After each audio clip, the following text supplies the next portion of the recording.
Frente a Frente presenta el tema del día.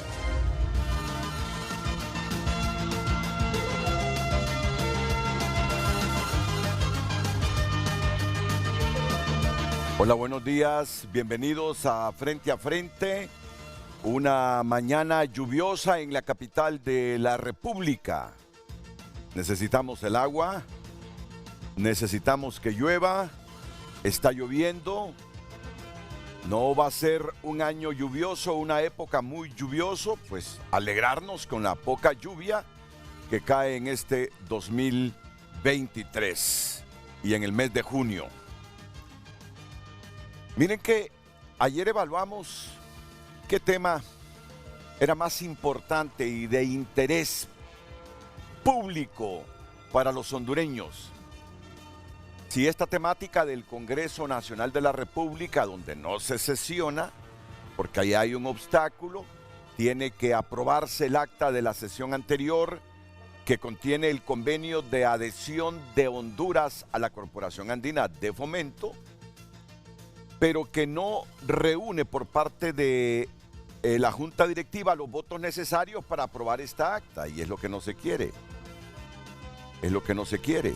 Es decir, el sector oficial, el gobierno quieren que se apruebe esta acta para que quede vigente, sea sancionado el convenio de adhesión y Honduras poder tener, entre otros beneficios, acceso a $5 mil millones, que es la cifra que nos ha dicho la secretaria de Finanzas podría obtener el país. $5 mil millones gradualmente en varios años de parte del Banco Andino.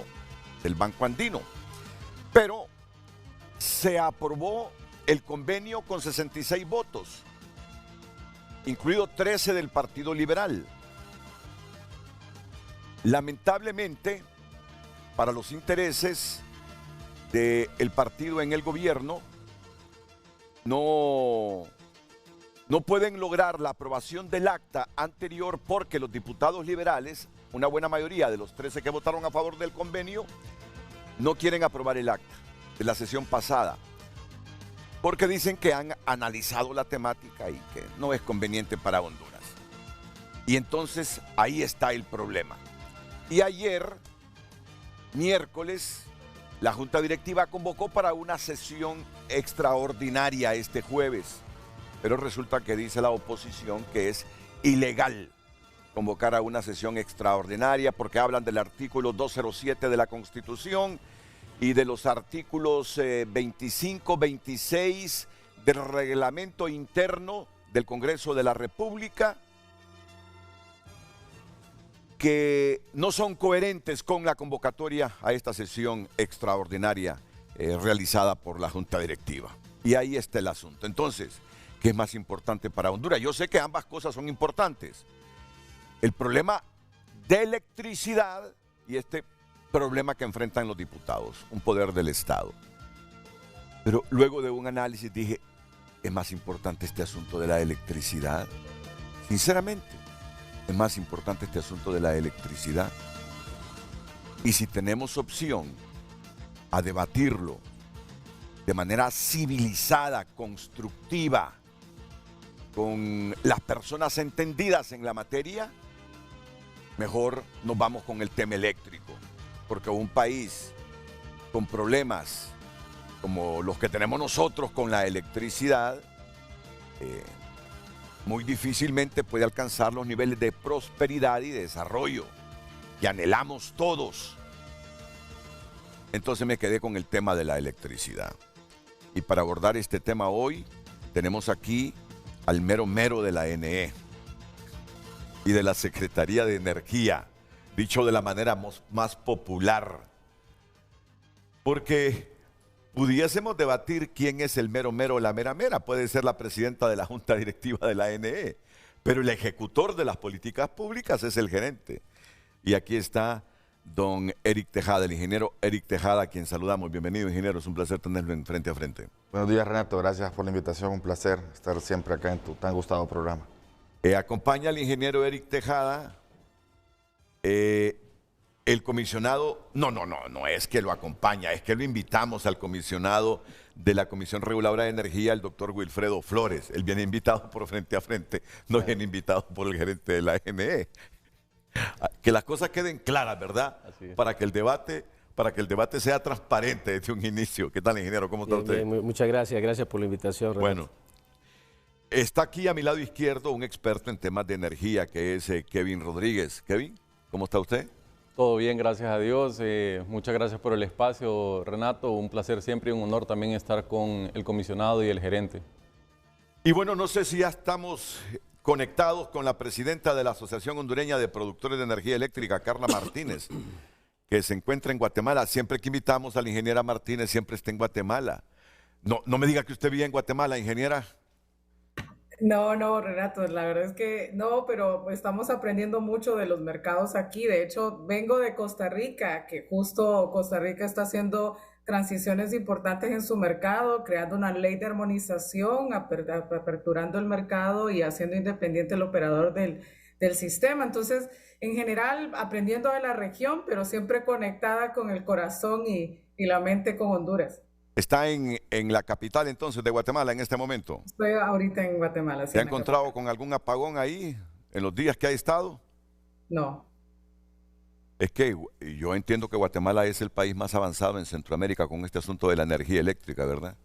Así es, Guatemala ahí lo va a poder explicar mejor la ingeniera Carla Martínez, pero Guatemala desde los 90s, ellos aprobaron una ley, la Ley General de Electricidad, que les permitió aperturar el mercado. Y mire qué interesante, Renato, Guatemala vino a Honduras y copió la ley marco del 94, con la diferencia que ellos la implementaron de manera disciplinada, sin perder tiempo, a diferencia nuestra que se aprobó la ley marco, empezó a avanzar y luego se quedó truncado todo en la politización del subsector eléctrico.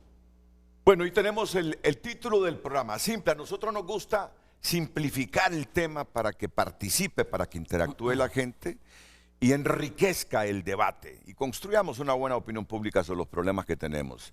Lucecita Madrid con el título de este Frente a Frente de hoy, jueves 1 de junio de 2023. Buenos días, Luz. Muy buenos días, licenciado Renato, a nuestros invitados, televidentes, feliz inicio de mes. Compartimos con ustedes el tema del día. Recuerde que su opinión es muy importante y la puede compartir por diferentes medios. Estos continuos cortes eléctricos en toda la geografía nacional, de los que se quejan todos los hondureños, ¿pudieron evitarse? Recuerde nuestro WhatsApp 9773-6065 y también a través de nuestras redes sociales, @FrenteAFrenteHN. Frente a Frente presentó el tema del día. Estoy viendo aquí un titular de uno de los 3 periódicos impresos que circulan en el país a nivel nacional y es diario La Prensa. La Prensa hoy publica esta noticia: crisis energética, se multiplican las pérdidas y protestas por apagones. Esto lo tomé en cuenta para identificar qué programa le interesa a la gente hoy, sí. Si esa problemática del Congreso esta. Y desde que estamos viendo personas protestando por estos cortes eléctricos en diversos puntos de la República, dije yo no, este es el tema. Más del 80% de los 298 municipios pierden cientos de millones de lempiras por cortes de energía. Hay constantes tomas de vías por falta de fluido eléctrico. Afectados relatan su viacrucis. Expertos temen que la ANE no esté lista para ejecutar las tareas que realiza la empresa de energía Honduras. Y ayer tuve un almuerzo con una persona que está vinculada con este tema para ilustrarme un poco más de esta problemática y me decía que él cree que el 2024, si no hacemos actos heroicos, oportunos, a partir de ahora será peor todavía. Pero bueno, de eso se trata. Por eso está aquí el secretario de Energía y gerente de la ANE, está aquí representada también la CRE a través del doctor Wilfredo Flores y está un experto en temas energéticos como es Kevin Rodríguez y también la presidenta de la Asociación Hondureña de Productores de Energía Eléctrica. ¿Tenemos cortes por racionamiento, ingeniero? Mire, la mayoría de fallas que se están presentando en el sistema no son por déficit de generación, son por fallas en la red de distribución, ¿no?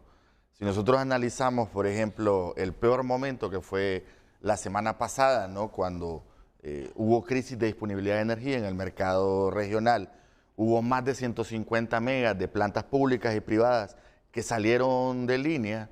El déficit, el día más álgido, anduvo entre 150 y 170 megas, ¿no? Eso no es ni el 10% de la demanda. El déficit. El déficit, ¿no? En promedio, en estos días, el déficit del promedio ha sido un 5% de la demanda, ¿no? O sea, entre 80 y 100 megas en situación crítica, ¿no? Ya ha llovido estos días y esto ha mejorado el nivel de los embalses, ¿no? Entonces, la mayor problemática en realidad no es el déficit de generación provocado por la sequía y el fenómeno climático, ¿no? Que afectó a toda la región, sino que son las fallas, sobre todo en la red de distribución y en la red de transmisión. Y ese es un problema acumulativo de muchísimos años de falta de inversión, ¿no? Para que Honduras tenga una red de transmisión medianamente decente, se necesitan inversiones de alrededor de 3.600 millones de dólares, ¿no? Para que Honduras recupere su red de distribución, se necesitan inversiones alrededor de 700 millones de dólares, ¿no? Entonces, hay una problemática. Yo tuve una reunión el lunes con los altos ejecutivos de EH sobre el tema de la atención de las fallas en los ramales de distribución, ¿no? Porque la gente llama al 118, que es la línea telefónica del call center, y está ubicado en Colombia, ¿no? Está ubicado en Colombia y no da respuesta oportuna, esa es la verdad, a los llamados de la gente, ¿no? Entonces, cuando la gente llama, no hay una respuesta oportuna, no se refleja en el SCADA, que es el software que detecta las fallas, y se está muchísimo tiempo sin energía eléctrica, ¿no? Y es por eso que la gente sale a las calles, ¿no?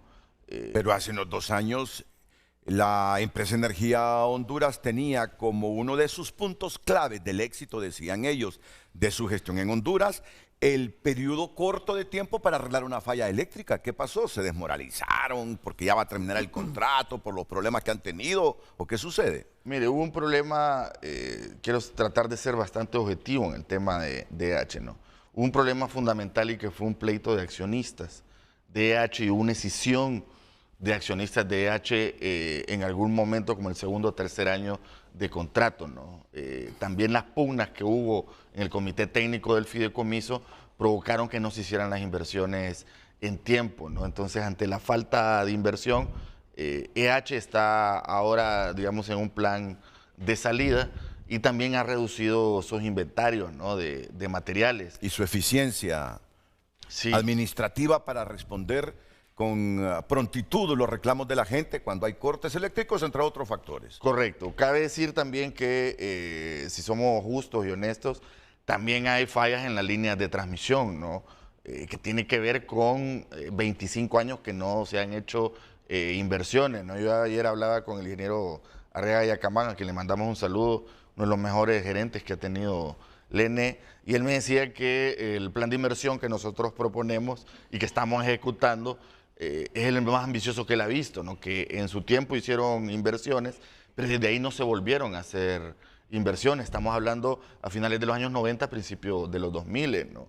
Entonces, el fenómeno climático afecta a la región con la caída de embalses, pero los otros países tienen subsectores eléctricos y empresas más robustas para responder a la problemática. Pero mire que yo no entiendo, ya voy con Kevin y ya voy también con el ingeniero Wilfredo Flores. No entiendo esta polémica que se ha generado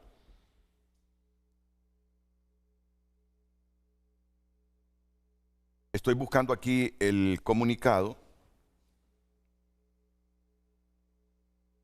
le llaman EOR, ¿verdad? Sí, el EOR, el ente operador de la red.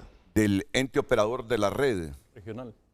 Del ente operador regional, cuya misión es así rápidamente. Bueno, nosotros como país... No, una respuesta breve. ¿Qué es el ente operador regional? El mercado centroamericano de energía. Ellos son los que operan las compras y ventas que hacemos diferentes países en Centroamérica cuando importamos, exportamos energía eléctrica. Es la versión del Centro Nacional de Despacho a nivel centroamericano. Muy bien. Exacto. Entonces, emitió este comunicado. Este comunicado que ya en su momento lo respondió hace unas 24, 48 horas el gerente de la ANE. ¿Y qué es lo que dice este ente operador regional EOR ante el fenómeno del Niño y el funcionamiento del mercado eléctrico regional? Dice que la red de transmisión RTR, a través de las cuales se efectúan los intercambios regionales y las transacciones comerciales en el mercado eléctrico regional, se encuentra funcionando con normalidad y que al momento no se ha presentado ninguna limitación o restricción operativa que afecte la importación y exportación de energía entre los países miembros. Se destaca que el mercado eléctrico regional es un mercado mayorista de electricidad a nivel regional que permite a los países de América Central abastecerse de energía. Esto se logra mediante la programación de intercambios a partir de los recursos energéticos disponibles en la región y que pueden aprovecharse ante situaciones de escasez o indisponibilidades de generación a nivel nacional. Se informa para el periodo del 1 al 30 de mayo, se han programado en el mercado regional un aproximado de 199 megavatios de inyección, siendo los países que más han inyectado El Salvador, Guatemala y Panamá, en tanto que los países que más han retirado han sido Costa Rica, Nicaragua y El Salvador. Además indica que el 50% de las transacciones en el mercado corresponden a contratos entre diferentes países y el 50% corresponden a ofertas individuales de oportunidad. El EOR, ya les dije que es el ente operador regional, reafirma su compromiso con la región centroamericana de preservar la calidad y seguridad de la operación del sistema eléctrico regional con el fin de facilitar un suministro seguro de energía eléctrica. También reitera su compromiso de mantener una correcta y eficiente ejecución de las actividades comerciales y operativas del MER. O sea que aquí yo lo que entiendo, sin ser experto, nos están diciendo que no hay problemas con el suministro, con la venta, con la compra de energía. Pero viene el gerente de la ANE, que hoy me acompaña aquí en Frente a Frente, y reacciona ante este comunicado de este organismo de la siguiente manera, en un tuit, y hubo un comunicado también, y dice: no compartimos el comunicado del EOR en materia de energía, aduciendo normalidad regional en el mercado regional. Vemos que a mediados de mayo, en su documento titulado Informe Técnico de Seguridad Operativa para validación de la solicitud del OSOM sobre modificación de capacidad de exportación total, reconoce en los numerales 2 y 3 la caída de los embalses hídricos y la reducción de la exportación de energía de El Salvador de 300 megavatios a 50 megavatios. Además, otra evidencia irrefutable de la escasez de energía regional fue el precio exorbitante que llegó a alcanzar la energía la semana pasada de hasta 90 centavos de dólar el kilovatio hora. La empresa de energía Honduras mañana mismo hará patente de manera oficial sus consultas al EOR por su cambio abrupto de postura sin aparente justificación técnica, ya que promueve la desinformación. No entiendo por qué esta controversia. Sí, no entendemos también el comunicado del EOR, ¿no? Cabe decir que 15 días antes justamente se había pronunciado con un informe técnico sobre la reducción de la disponibilidad, sobre todo de El Salvador, en cuanto a los excedentes y la exportación de energía, ¿no? Normalmente en el mercado regional hay transacciones entre 300 y 400 megas, ¿no? La semana pasada, que fue el periodo climático de la crisis y de las altas temperaturas y de la sequía, solo hubieron disponibles entre 7 y 20 megas, ¿no? Y eso lo estaba comprando sobre todo Costa Rica y Panamá a precios exorbitantes, ¿no? Entonces, sí hubo una anomalía. El centro de despacho sacó un comunicado y una gráfica muy interesante donde se ve de un día para otro el cambio abrupto en los precios y en la disponibilidad de energía, ¿no? Evidentemente el EOR dice la red de transmisión está normal, ¿no? Normal. Y eso es verdad, ¿no? La red de transmisión está normal, ¿no? Pero sí una afectación debido a la sequía y todos los demás países empezaron a cuidar sus embalses, ¿no? Con subsectores eléctricos mucho más robustos que el hondureño después de todo el abandono que hemos sufrido, ¿no? Se encuentra funcionando con normalidad la red y que al momento dice no se ha presentado ninguna limitación o restricción operativa que afecte la importación y exportación de energía. Pero eso entre los países miembros. contradice con el informe del 15 de mayo y los informes también se pueden ver las transacciones que ha habido menor disponibilidad, o sea que no es un funcionamiento normal. Fue atípico en las últimas 2 semanas debido a la sequía y es justamente lo que menciona el centro de despacho en su comunicado. Nosotros tenemos 2 representantes ante el EOR, ellos hicieron las consultas ayer, sigue la reunión hoy y entiendo, doctor, que también la CRIE va a abordar este tema, ¿no? Porque nosotros, sin ánimo de generar controversia, ¿no? Esperamos que el EOR sea congruente con todo lo que está viviendo la región y que la misma CRIE está discutiendo, ¿no? Sí, yo soy representante de Honduras ante la CRIE, que es el órgano regulador de la Comisión Reguladora de Interconexión. Del mercado es como regional. La CRE, nada más que en Centroamérica. Centroamérica. Y nos llamó la atención este comunicado, pues hicimos las consultas respectivas y ya la CRIE se pronunció, ¿verdad? Es importante explicar el problema. El fenómeno climático va a estar fuertemente en la región en junio, julio. Ya los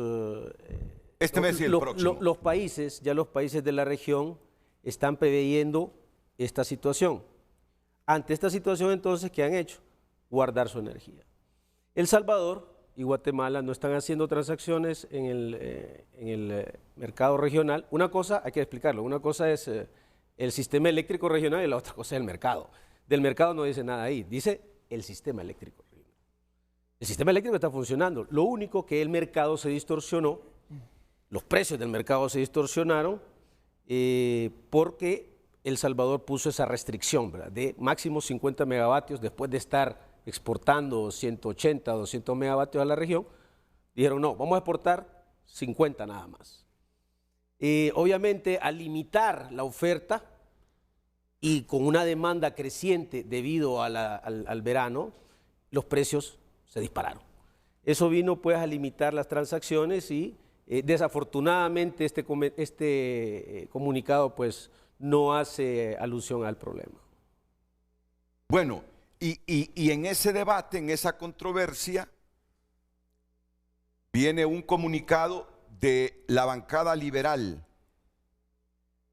en que le advierte al gobierno que ellos no van a aprobar ningún contrato sin licitación para adquirir energía.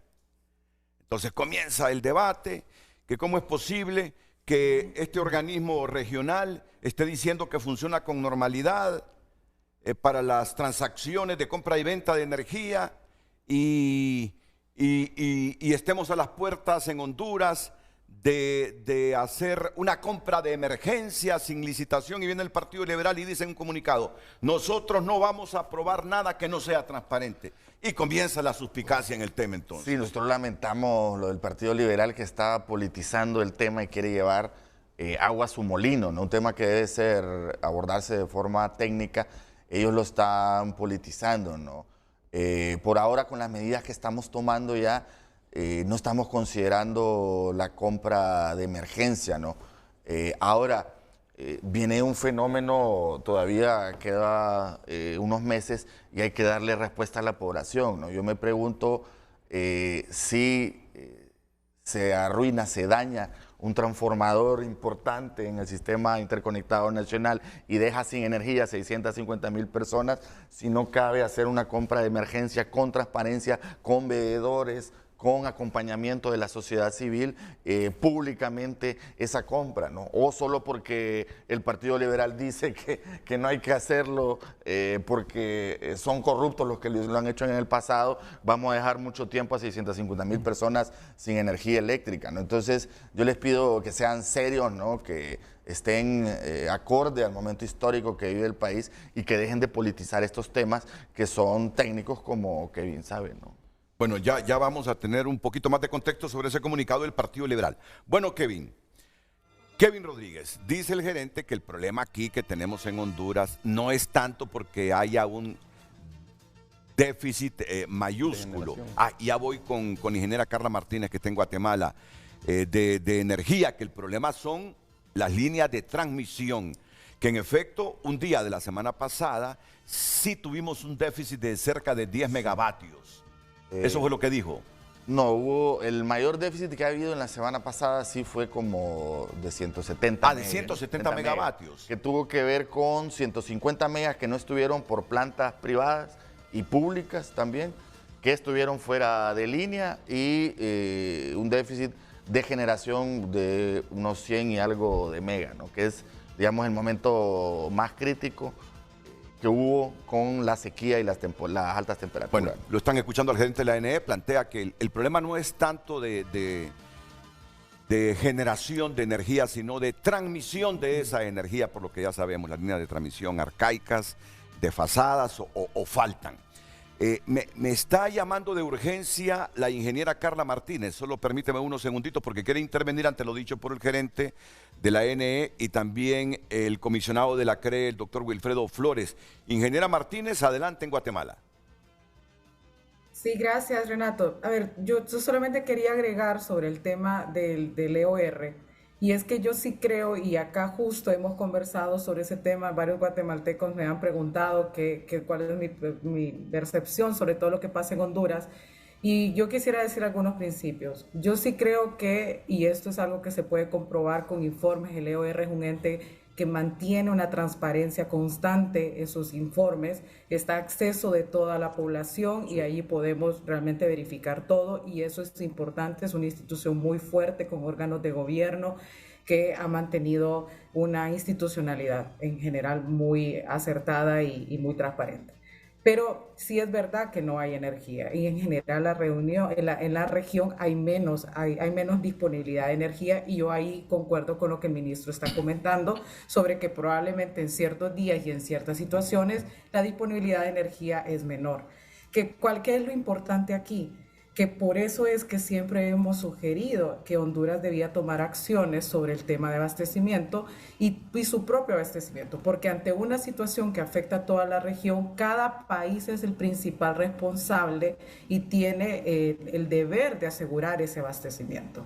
¿Qué es lo que percibo yo sobre todo el comunicado? Bueno, yo creo que el ente en general no le ha de haber gustado que se le acusara o que Honduras en general dijera que su desabastecimiento es producto del mercado regional.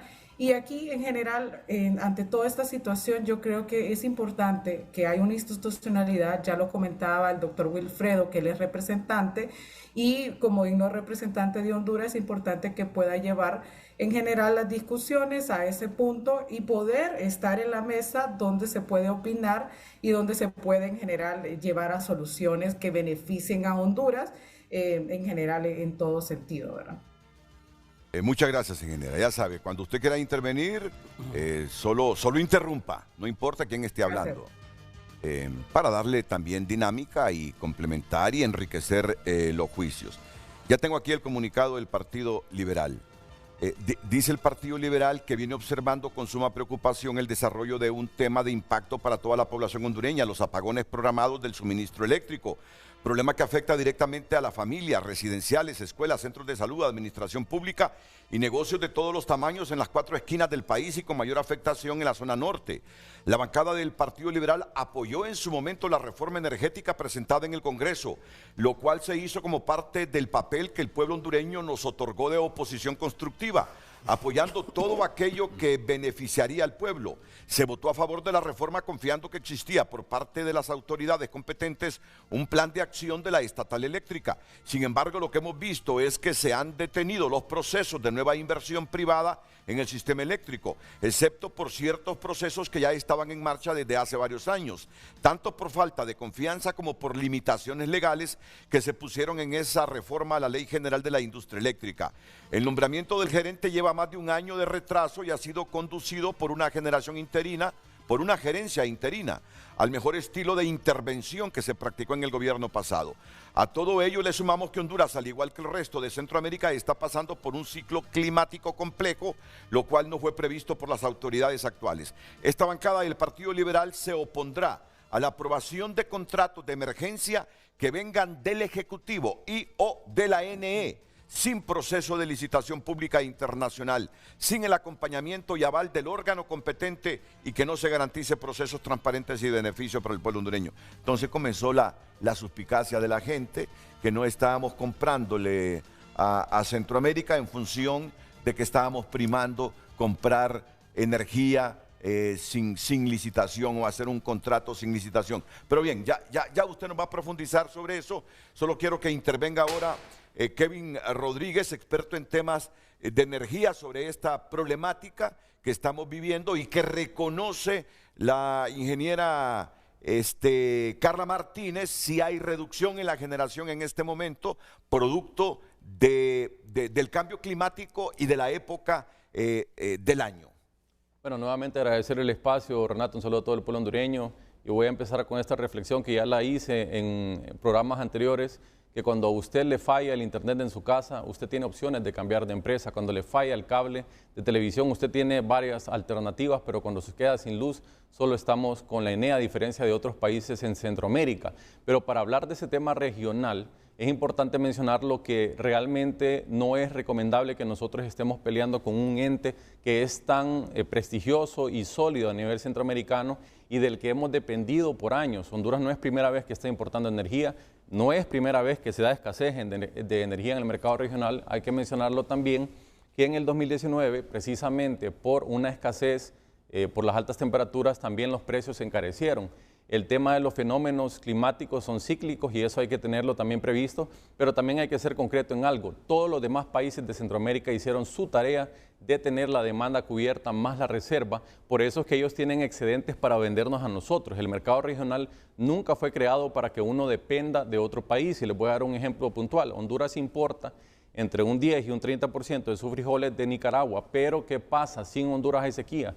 La producción en Honduras va a bajar, probablemente la producción en Nicaragua también va a bajar y va a haber una problemática para que nosotros podamos importar frijoles de Nicaragua y no vamos a quedar con esa escasez. Por eso nosotros tenemos que tener independencia, seguridad y soberanía energética. Este tema del déficit, y aquí estuvimos en un programa anteriormente con el doctor Flores, recuerdo que él estaba como asesor del ENE en ese momento, estábamos hablando de las interrupciones exactamente hace un año, marzo del 2022, y yo les decía, ¿por qué venir a decir que no hay déficit de generación cuando eso es histórico? Hay informes del ENE del 2015, en los planes de generación del 2019. No hemos el déficit de generación. Es más, tengo una, tal vez Carlos si pone la presentación. Bueno, para finalizar cuando nosotros llegamos, Renato, había un déficit de 180 megas. Tiene que ver con la potencia firme. Correcto. Son 1.650 megas que encontramos de potencia firme. El déficit más la reserva que no está. 1.830 megas la proyección a 2023 de demanda pico. No hemos llegado a esa demanda. Hemos tenido 1.809, 1.808, lo más en la mayor alta temperatura, ¿no? Nosotros metimos 120 megas de plantas nuevas, 60 Yaguala, 43 EMSE Choloma, Juticalpa, Ceiba Térmica, otros 10 megas que son nuestros. Son los 300 megas, nosotros teníamos cubierto déficit 2023-2024. ¿Cuántas de esas opciones son privadas y cuántas son estatales? Hay varias privadas, son 43 megas, son 17 megas de Poligroup que van a entrar ahorita, son privados. O sea, el déficit estaba cubierto. Este es un fenómeno que ha afectado y que además contamos con el problema, doctor, de 150 megas que se cayeron de plantas nacionales, públicas y privadas, que no se contaba con eso, ¿no? Pero por el eso, problema, por sí eso estoy de acuerdo contigo, sí tienes razón, y estamos que esto debió preverse hace mucho tiempo, ¿no? La licitación de los 450 megas, desde el 2016 se estaba pidiendo en los planes de expansión, desde el 2018 el centro de despacho, y no se hizo, ¿no? Entonces, ¿cómo nosotros le damos un proceso viciado, un proceso resquebrajado, que además estaban malos los términos de referencia? Hubo cambio de comisionados de la CRE. Estamos en la etapa final, pero la licitación no resuelve lo de hoy. La licitación es un proceso que tarda 6 meses, 7, 8 meses en salir, en adjudicarse, y después 2 años, 3 años o hasta 5 años en que entre esa energía al país. La licitación no resuelve el problema de hoy, hay que decirlo con honestidad. Lo estamos haciendo, hicimos todos los cambios, está calzando la reglamentación con la nueva CRE, con la legislación para poder sacar la licitación, pregunta, ministro. pero la Usted y licitación el no doctor, resuelve el problema. Usted y el doctor en el año pasado negaron que había déficit de generación. Hay tweets suyos que dicen que es falso, que hay un déficit de generación y que van a haber nosotros racionamiento. siempre lo dijimos, que heredamos un déficit Los videos de están potencia ahí. firme. Es que están con la Y gráfica. están sus tweets también. Todo que el creo que mundo ustedes lo sacaron reconoce ayer el en déficit. Lo que TN5. dijimos es que lo habíamos cubierto y estaba cubierto, pues. O sea que si no hubiese habido algo anómalo, se hubiese cubierto, ¿no? El tema es que es un fenómeno que está afectando la generación en todos los países y el nuestro Primero es el más se dijo que era susceptible. A mí me gustaría participar. Sí, Después sí, se dijo que ya era le doy la culpa de palabra, los doctor. Solo lo profesionales. último. 100 megas de potencia firme han entrado en Honduras en los últimos 20 años. 100 megas. 110 megas de potencia firme en los últimos 20 años. No hay un problema ahí de planificación estructural histórica en el subsector eléctrico. Claro que lo hay. Estamos resolviendo, han habido avances increíbles este año en la ENE como no ha habido en muchísimo tiempo, y lo digo con humildad, con modestia, más que todo por mi equipo que está haciendo un gran trabajo, y ahora quieren venir a decirnos que toda la problemática cayó de repente del cielo el año pasado. De hecho, no es así la situación, nadie ha dicho hay que eso. analizar Lo que se ha en dicho contexto, es, hay que y ver, precisamente, ser objetivos. ministro, el año Yo le pasado agradezco se le a dijo, usted el profesionalismo hay con un que está déficit de abordando el generación, tema. hay que trabajar en la Doctor, planificación, ya- hay que prever. ya le paso, que pero termine la idea y respuesta- luego voy con usted y luego con La respuesta que Carla. ustedes tuvieron fue decir que los que estábamos diciendo eso éramos alarmistas, que estábamos queriendo desestabilizar el gobierno, se negó que había déficit, se decía que era por otras causales que no tenían que ver con generación, cuando los mismos planes de la ENE ya proyectaban que aún con compras en el mercado regional podía llegar a haber un déficit de 100 megas. Es decir que eso Kevin, siempre ha usted estado sabe ahí. que nadie Pero la llegando problemática al es 2022 que la se ha licitación no politizado resuelve el tema. Vamos a ver, tú lo que estás diciendo en el programa Frente a Frente es que no hubo previsión de parte de las actuales autoridades Mire qué sobre esto interesante. que estamos viviendo ahora. En el 2021, en el 2019 hubo un comunicado del Consejo Hondureño de la Empresa Privada, diciembre, advirtiendo de racionamientos para el 2020. ¿Por qué no se dio? Porque nos impactó la pandemia. Luego vinieron ETI y OTE y dejó agua suficiente para cubrir el 2021. Pero en el 2021, y aquí que está la ingeniera Carla Martínez también presente, puede dar fe, el Banco Centroamericano de Integración Económica, junto con el sector privado y las autoridades en aquel momento de la CRE y de la ENE, trabajaron en una hoja de ruta que ya contemplaba estas previsiones de estos problemas que se podían dar, y se le entregó a cada uno de los candidatos presidenciales en aquel momento un documento. Y desde el año pasado, incluso yo estando en la Cámara de Comercio e Industrias de Cortés, participé en las mesas que usted llamó, ministro, y recuerdo que le habíamos hecho una serie de recomendaciones, entre ellas este tema de la licitación, pero han pasado 16 meses, se cambió totalmente la licitación, los TDR se habían publicado en 2021, la actual ENE los pidió cancelarlos, los cambió, publicaron unos nuevos, la CRE, en diciembre del 2022, y estamos casi en junio y no hay mayor información. Yo no sé si las bases ya están publicadas. No están publicadas, se está terminando, ¿no? Pero la licitación no resuelve el problema. Ese es el punto. O sea, su argumento se basa en que pudo haberse prevenido, y la ingeniera Carla muy responsablemente acaba de decir que todos los países de Centroamérica tienen escasez de ¿Qué energía. otro país de Centroamérica tiene generación, racionamientos e interrupciones? Y los subsectores, 20 años atrás, No, pero ¿qué ¿qué otros otro países país? de Centroamérica tienen el subsector? Lo ¿Qué encontraron tan ¿Qué destruido otro como país nosotros. tiene hoy en día? No, ¿qué otro el país argumento de de la Centroamérica ENE, tiene el subsector argumento de la eléctrico ENE tan es- destruido como está? el ¿Qué otro argumento país de de la ENE Centroamérica es que tiene hay contratos crisis en onerosos Centroamérica? como el de ¿En qué otro Honduras? país hay Vamos a apagones? ver, escuchemos a la CRE.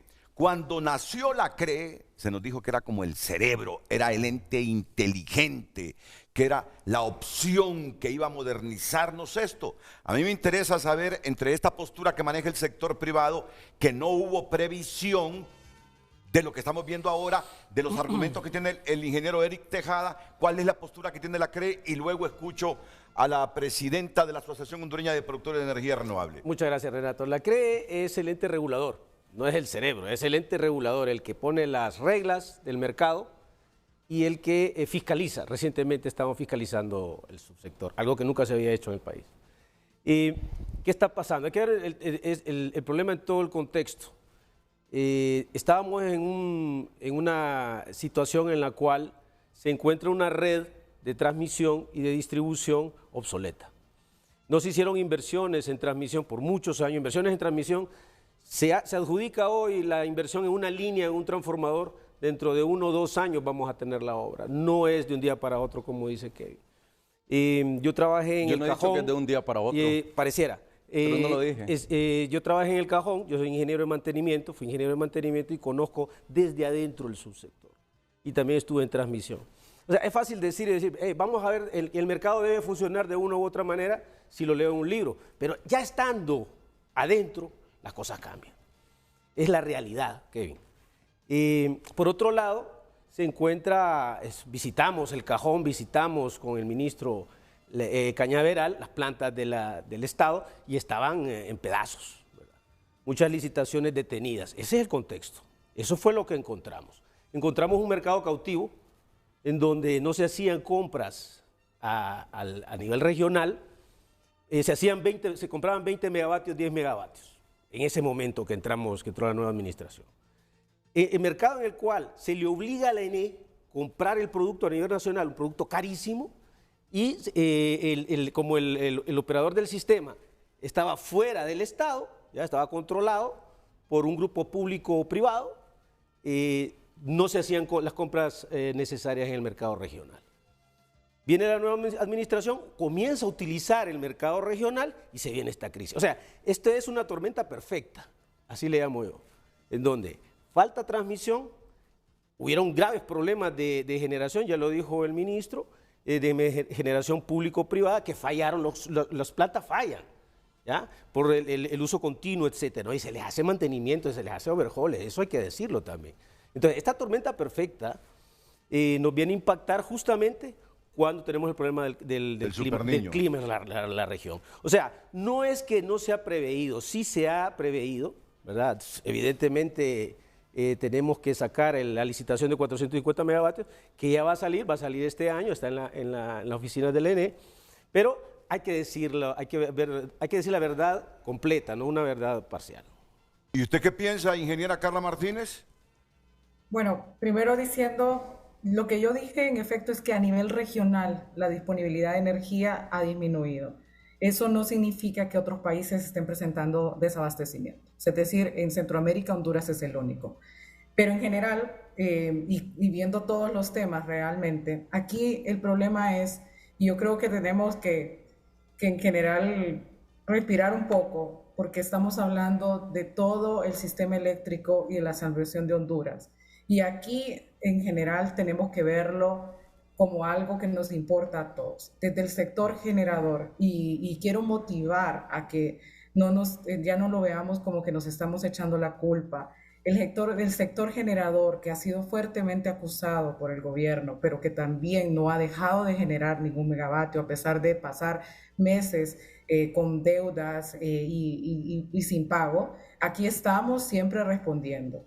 Y aquí, ¿qué es lo importante? Es cómo vamos a solventar este problema con transparencia, haciendo lo mejor posible, porque este gobierno ha dicho desde el inicio que los precios de energía altos es algo que no quieren. Y de hecho también por eso hicieron una ley que cambió el sector, cambiaron el modelo e incluso invitó a la renegociación de contratos. Todo por el bien del pueblo y por bajar precios.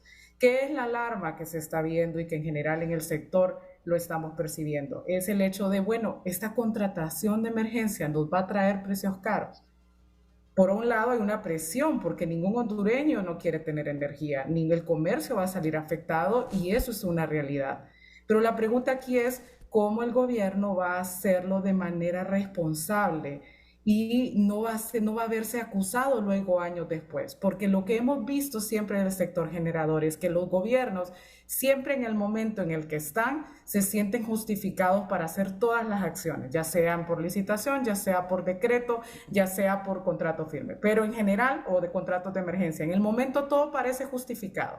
¿Qué pasa? Luego normalmente pasa la emergencia y viene toda la crítica, vienen precios caros, vienen diferentes situaciones, investigaciones, acusaciones que aquí los presentes incluso han hecho.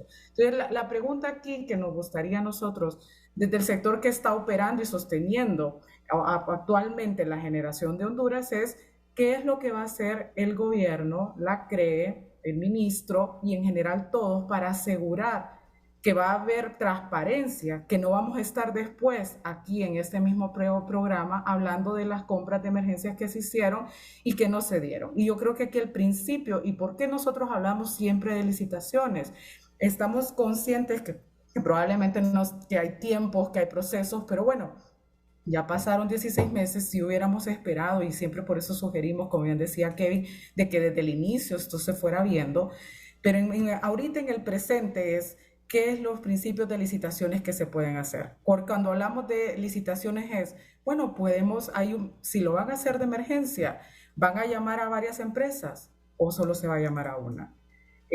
Van a poner a competir a las empresas para que los hondureños tengamos los mejores precios. Eso es lo que realmente esperamos, que en general hayan principios, que incluso si hay contrataciones de emergencia sean transparentes, puedan hacer una oferta. Ya mirábamos el comunicado de la Asociación de Renovables en que decía que habían plantas disponibles también. ¿Cómo sabemos que tenemos las mejores plantas? ¿Cómo sabemos que después, años después, si solamente se le da una o a otra, esa fue la mejor negociación? Y en ese sentido, esa es la invitación, a que puedan hacer una apertura, a que puedan tener plazos cortos, o a que puedan invitar con igualdad de condiciones a cualquier empresa que esté disponible y a que sea una competencia que asegure los precios más baratos. Y yo creo que ese es el principio que aquí también nos interesa, además de todo lo que ya se está discutiendo, y es que pueda haber la transparencia y que no se vaya a percibir que el gobierno actualmente puede estar haciendo lo que ellos mismos han criticado. Queremos confiar que no es así, pero también necesitamos la comunicación de parte de ustedes de que no se va por esa vía. Yo, verdad, he estado leyendo y he visto todo el clamor en general de la opinión pública hacia eso y hasta incluso nos hemos sorprendido. ¿Por qué? Porque tenemos que ser buenos y parecer buenos, y yo creo que ahí en ese sentido las preguntas son hacia las autoridades en cómo van a hacer todo este procedimiento que asegure la competencia y precios más baratos. Ya le doy la palabra en cuestión de minutos y minutos cortos en tiempo al ingeniero Eric. Solo quiero que termine de desarrollar la idea, Kevin. No, de mi parte yo procuro no estar interrumpiendo. Lo que sí quiero decir es, comparto la posición del Partido Liberal y probablemente van a decir ahora que es que yo soy liberal, porque primero uno es que trabaja con SJ, que es del COEP, que es nacionalista, cualquier cosa siempre hay alguna manera de estar justificando, pero en este momento la crisis no es razón para dar contratos directos, dar contratos de emergencia. Las emergencias siempre salen caras y me parece que la postura de ellos es muy correcta. No comparto que sea politizarlo, me parece más bien que todas las bancadas deberían de emitir un comunicado similar, que no se van a permitir contrataciones directas porque realmente ese no es el camino. Y por eso en un programa anterior recuerdo que cuando estábamos aquí con ASJ se le preguntó al ministro si iban a haber contrataciones directas o no, y él decía que no había que satanizarlas. Yo creo que sí hay que satanizarlas porque es lo que nos ha provocado precios caros hoy en día. Eso ha sido un nido de corrupción por mucho tiempo y no puede seguir manejándose de esa manera. Pero también concluir, porque tal vez la población hondureña no tuvo el espacio de escuchar, que solo Honduras está teniendo esos problemas de racionamientos, no es Centroamérica, y por eso les mencionaba, primero se le echó la culpa a EH, después se le echó la culpa a Centroamérica.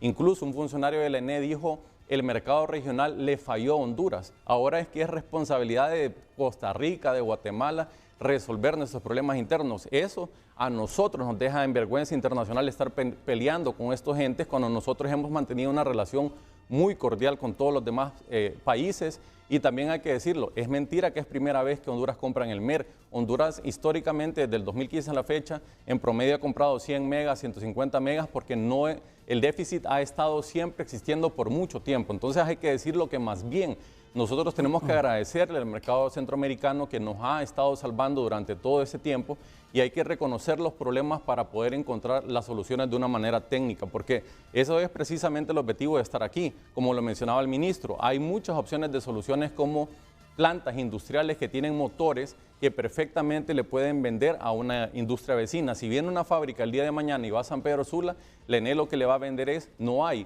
Pero si se permite liberalizar a la industria para que le venda eso, no desaprovechamos esa inversión.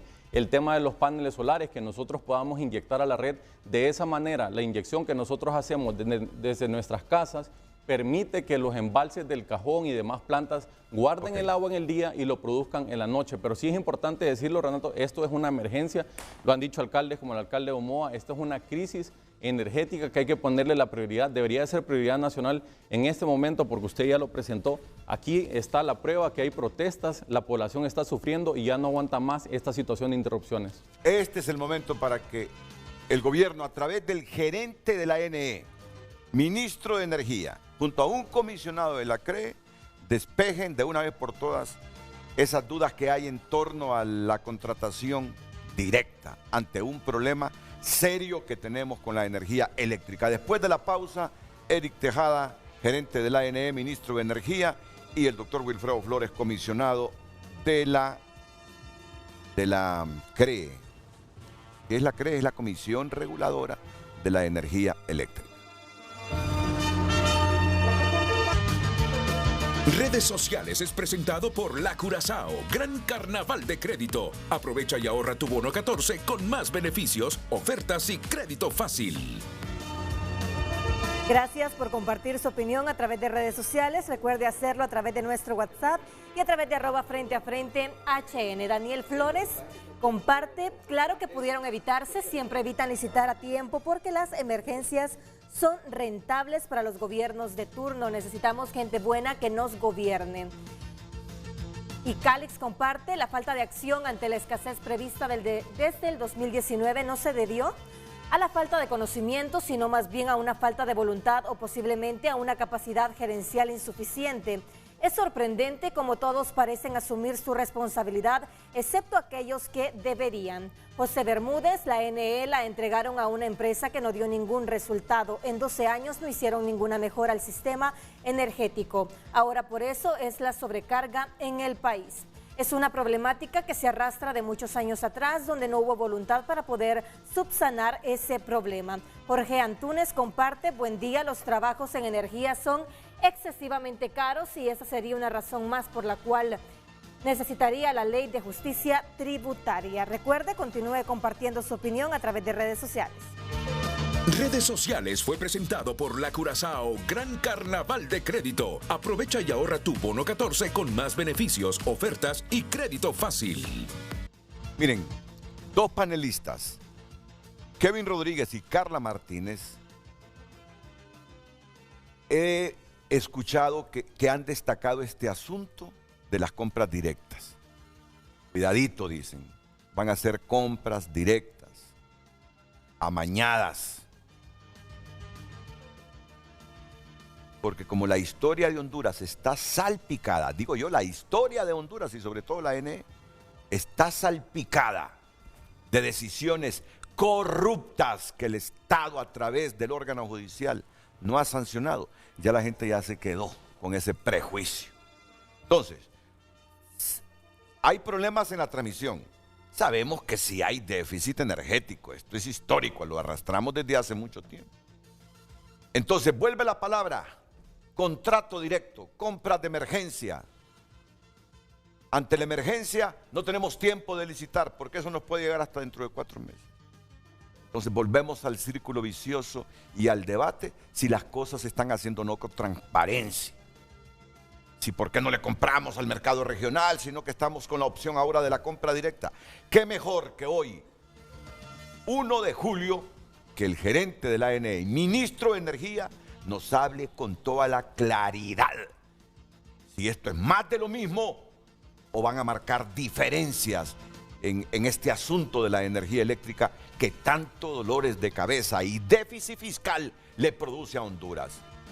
Porque este asunto de la energía, este es un barril abierto. Sacamos dinero del presupuesto público que debe servir para otras cosas importantísimas en la vida de los hondureños, para subsanar esos problemas de la ANE, que tenemos que corregirlos, que desde hace tiempo se intentan corregir, pero que no terminan de corregirse. Pausa y ya tendrán esta respuesta que debe ser histórica sobre estas percepciones de las compras directas que por la historia del país no le gustan a nadie.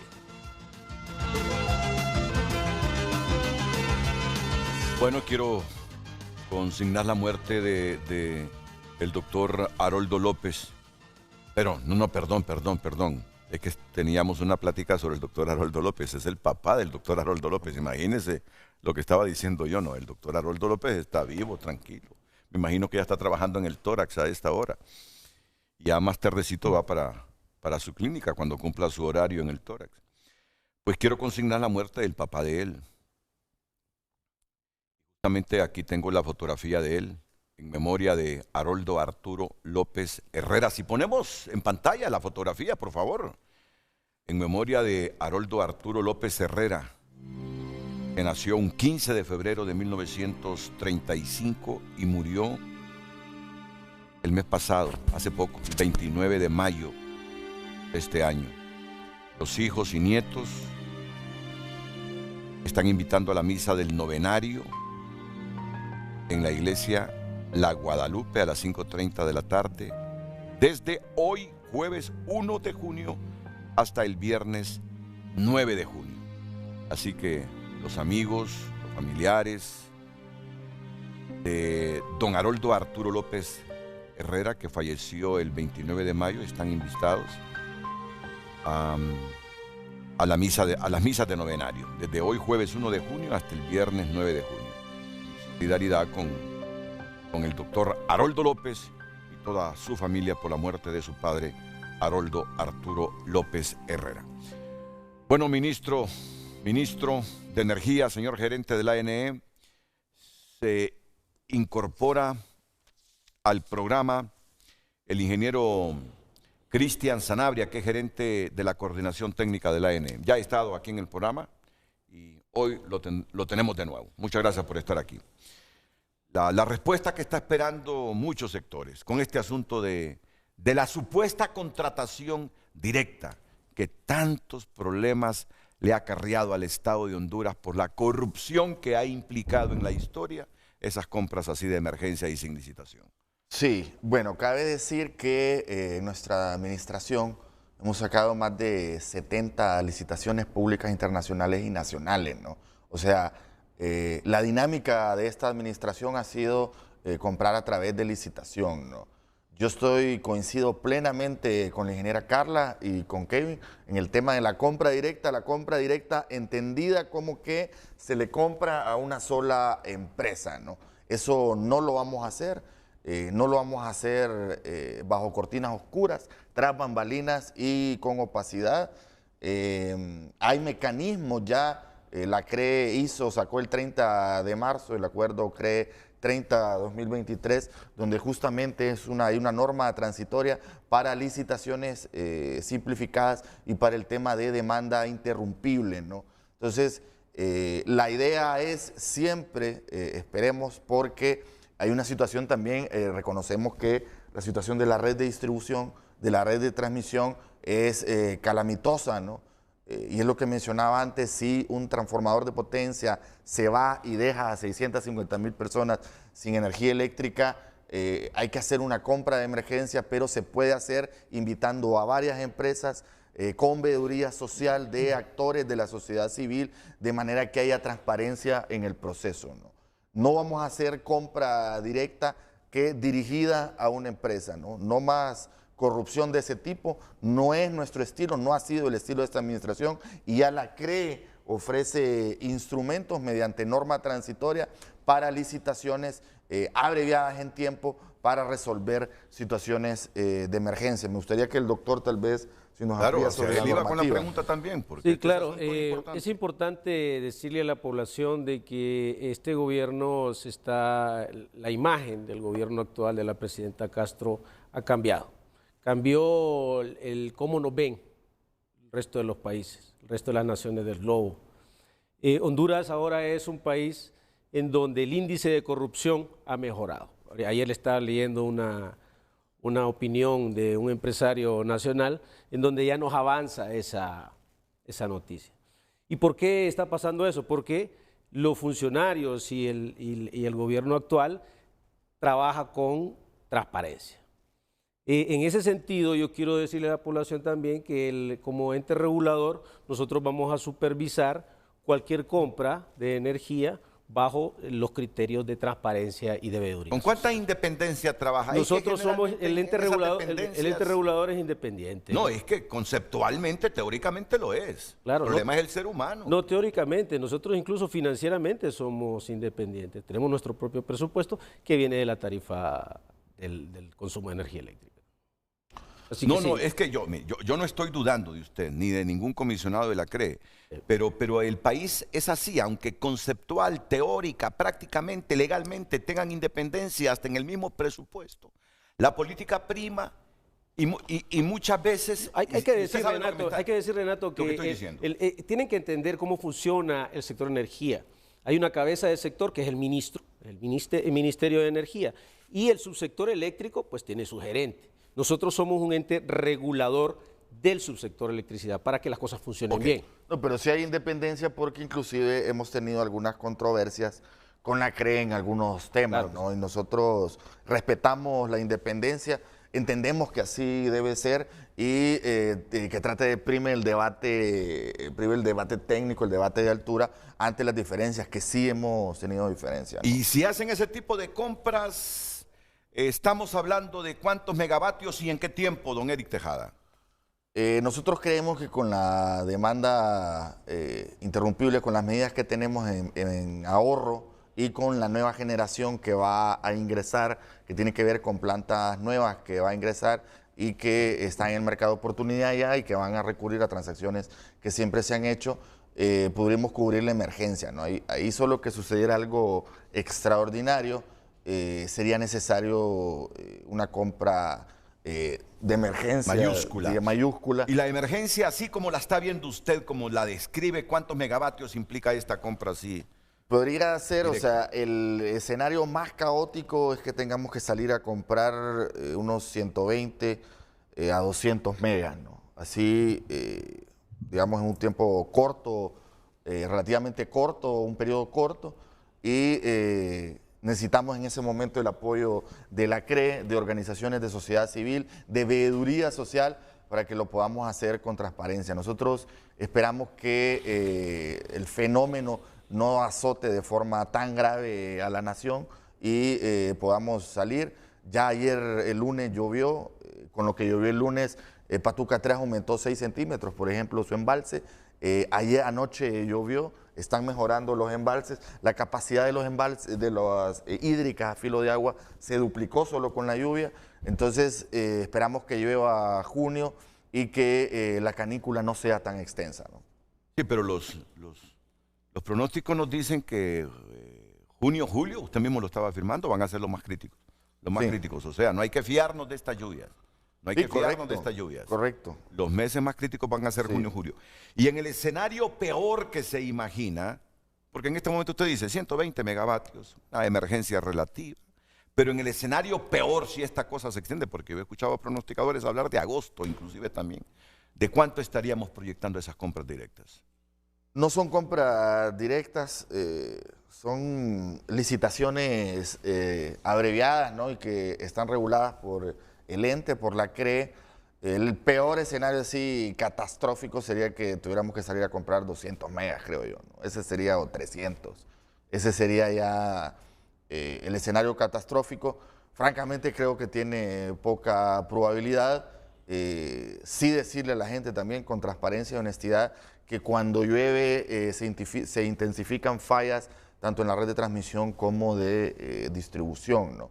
Es lo que decía el doctor, es una tormenta perfecta ante un sistema heredado caóticamente de red de transmisión, de red de distribución, indisponibilidad de ciertas plantas, que las fallas en las plantas se debieron a que los factores de planta, valga la redundancia, se incrementaron por las altas temperaturas, ¿no? Al haber alta temperatura, incrementa la demanda y los factores de planta se van al infinito y eso hace que fallen, ¿no? Que tiendan a fallar. Entonces, es en general, si uno analiza el contexto, un problema estructural, ¿no? ¿Y qué tipo de energía es la que puede ayudarnos ya a corto plazo para salvar la emergencia que tenemos ahora o el déficit que tenemos ahora? Nosotros lo que estamos buscando siempre es potencia firme, ¿no? Por el déficit que heredamos, insisto, desde el año pasado, es necesario potencia firme. Si se habla de energía renovable, tiene que ser con potencia firme, ¿no? Si hablamos de solar, que entre, tiene que entrar con al menos 4 o 6 horas de almacenamiento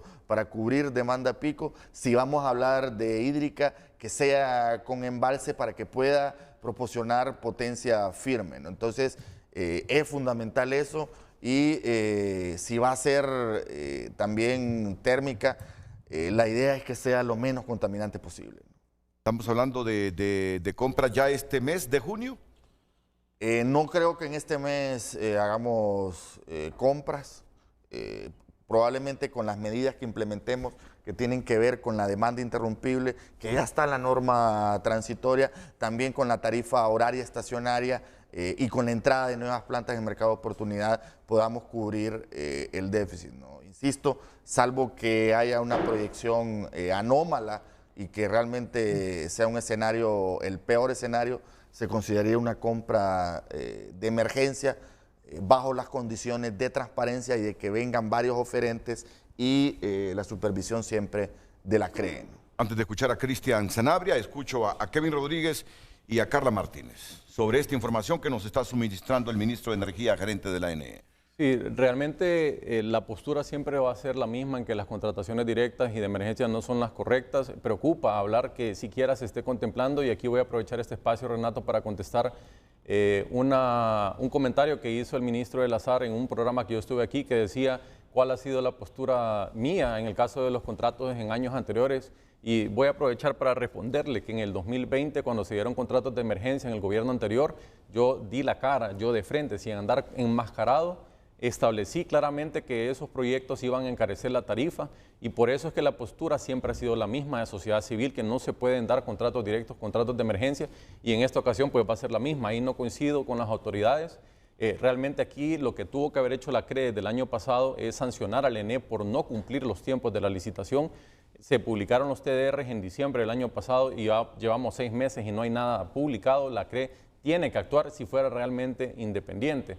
Entonces, ese es el tema que nos tiene que preocupar, Renato, porque cuando hablamos de contrataciones directas, bueno, cuando hablaba el ministro de potencia firme, solo hay térmico, es gas, búnker o diésel, porque se prohibió que el carbón pueda participar. Entonces, básicamente nos están limitando a esas 3 tecnologías que nos van a llevar a que nosotros dependamos más de las importaciones. Nuestra tarifa se va a volver mucho más volátil, va a haber más fuga de divisas, y eso va en contra incluso del plan de gobierno de la presidenta Xiomara Castro, que la idea era que nuestra matriz sea 80% renovable, con producción con los recursos que nosotros tenemos actualmente. Entonces, esa debe de ser realmente la ruta que lleven las autoridades. Y en cuanto al tema de la transmisión, porque mencionaba el ministro que si hay alguna urgencia se puedan hacer compras de emergencia.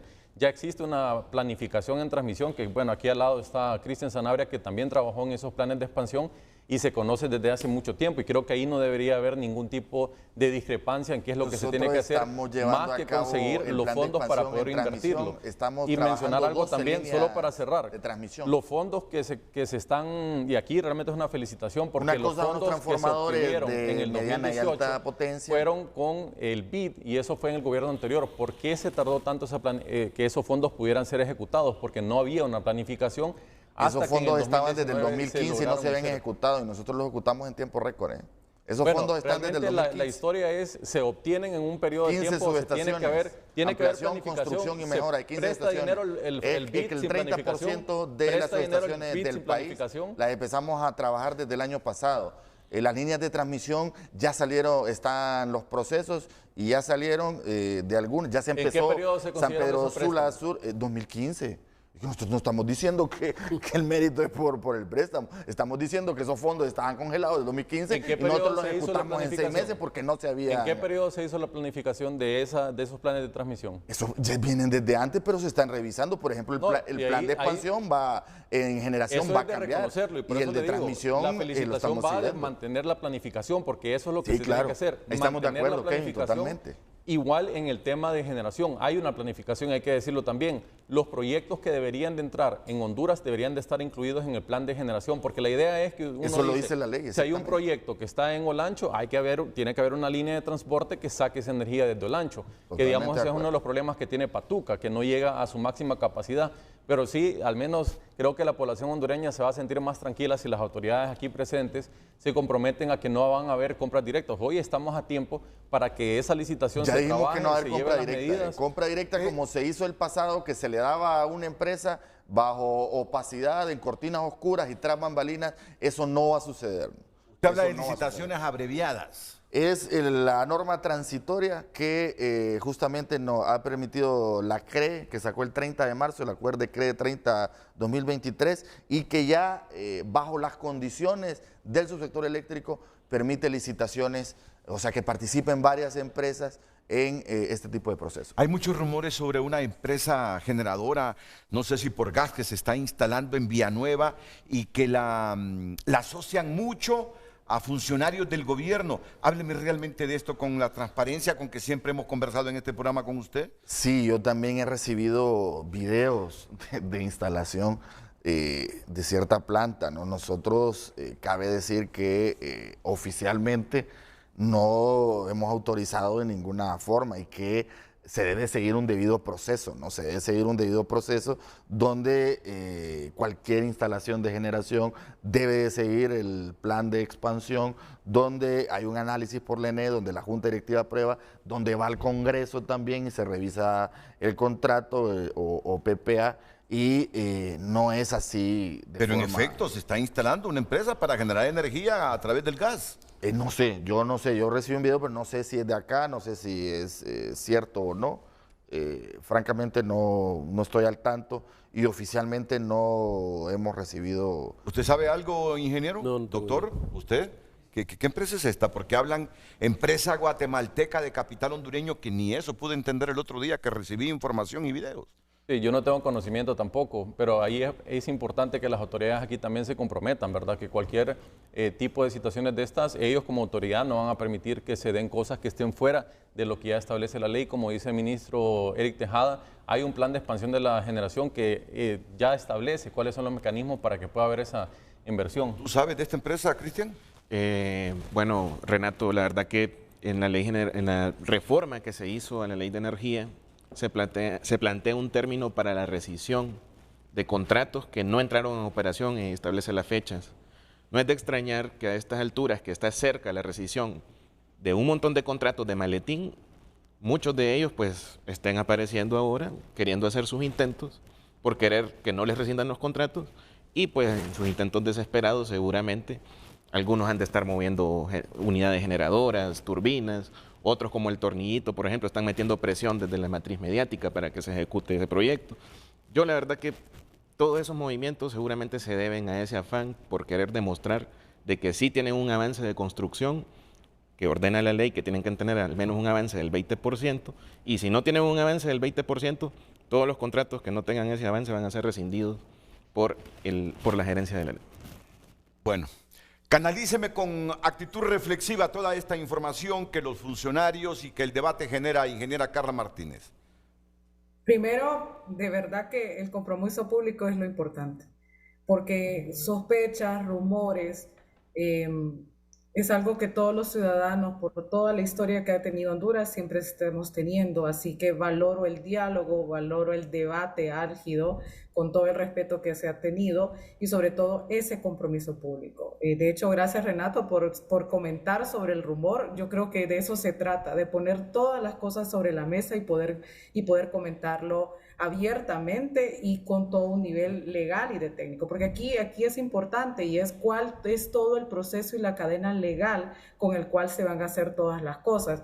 Y aquí también tengo una pregunta. Estaba viendo el acuerdo de la CRE del 30-2023 que acaban de comentar y quería tener una pregunta si nos pudieran aclarar en dónde allí comentan sobre el tema de las licitaciones abreviadas o demás. Yo creo que puede ser que lo esté entendiendo mal, pero ahí lo que estoy viendo es que en general habla sobre la demanda interrumpida y las compras al MER. No sé si se me está escapando algo y aprovecho al ministro y al comisionado de la CRE para que nos aclaren.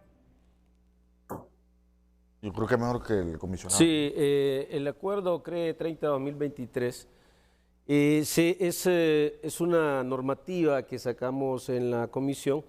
Hay que explicarle a la población cómo sale en esta normativa, ¿no? Esta normativa nosotros la comenzamos a discutir y fue con apoyo de la población, ¿verdad? Desde diciembre del año pasado. Cada normativa tiene un proceso de publicación. Aquí hay dos instrumentos que se le dan al distribuidor. Uno es la demanda interrumpible. ¿Cuál es esta demanda? Y aquí quiero explicar un poquito cómo funciona, ¿no? Hay cierta demanda grande en el país, por ejemplo, pongo este ejemplo, ¿no? En moles, ¿cómo que se llama? Industria de alta demanda, sobre todo en San Pedro Sula, donde tenemos este problema. Y esta es una herramienta que se utiliza en los mercados eléctricos desde los 90. Y por eso es que hay que renovar la normativa nacional. Bueno, se le permite entonces a esta demanda salir y tener sus propios generadores, ¿no? Y la ENE tiene, y este es un beneficio para la demanda también, porque es un negocio también para la demanda. Entonces sale y así le bajan el estrés a la red y permiten de esa manera pues que las transacciones en la red, haya menos congestión en la red. Esta es una herramienta que se le dio a la ENE, al distribuidor. Y la otra es la compra en el mercado regional de energía y potencia, sobre todo energía, utilizando licitaciones abreviadas. Entonces, nosotros ya veíamos venir este problema, no estamos improvisando en la comisión, y son herramientas regulatorias que le permiten flexibilizar la operación y el consumo de energía en el país. Entonces, una consulta, Renato, adicional. El tema, ahorita que hablas sobre la demanda, yo creo que hay un mecanismo importante, porque yo creo que ahora tenemos que tener toda la creatividad de cómo incluso el mercado, que era lo que queríamos impulsar en su momento y que no se implementó, pueda apoyar hacia eso que usted habla de la demanda. Y un mecanismo es el gran consumidor. Es decir, en la ley 46/2022 se subió el límite del gran consumidor, que imposibilita que estos grandes usuarios que consumen demanda puedan tener sus propios contratos con generadores que están disponibles y pactar su propio precio.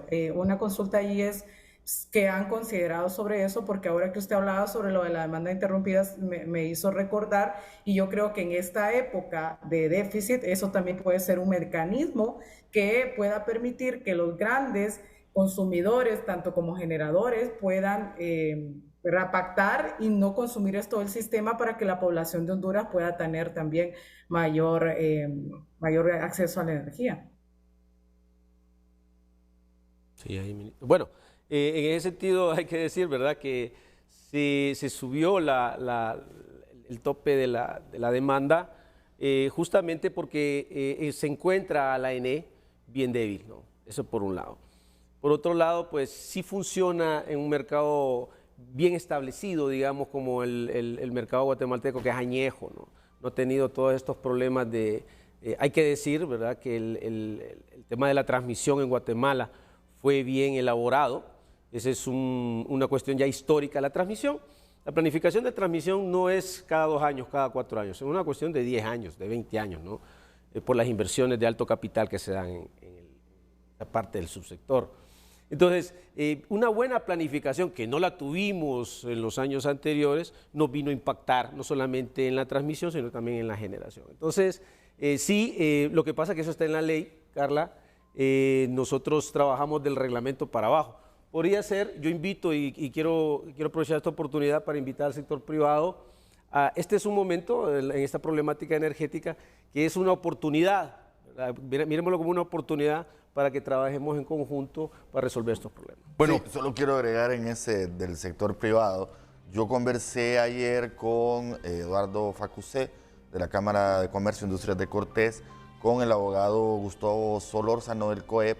Vamos a hacer una reunión el lunes a las 4 de la tarde en la Cámara de Comercio e Industrias de Cortés, y estamos invitando a todos los representantes del sector privado para que busquemos juntos, en diálogo y en consenso, soluciones prontas a la problemática, ¿no? Le agradezco públicamente al abogado Gustavo Solórzano por la disponibilidad que siempre ha tenido con nosotros, y también a Eduardo Facusé, y esperamos trabajar en conjunto con el sector privado en esta problemática. Bueno, debería crear yo una sección Pregúntele, porque revisando mi teléfono me encuentro con muchas personas que me dicen, pregúntele qué pasó con la planta de carbón, son 150 megavatios, ¿a qué precio se revivió ese contrato? Entiendo que esa planta entrará en los próximos meses.